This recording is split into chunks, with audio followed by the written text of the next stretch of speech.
How to check TMDE information. This is the website. You're gonna go to LDAC and click maintenance, and you're gonna click maintenance readiness metrics. It'll bring you to a new site.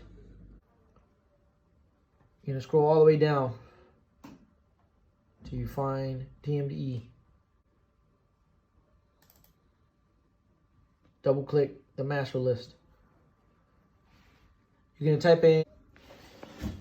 type in your UIC here.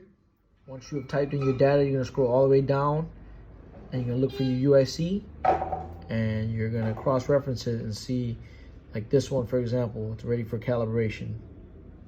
Days and status 2.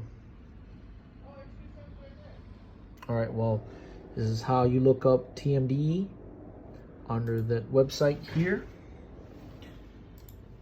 Go down here, TMD readiness metrics, click master list, brings you up here.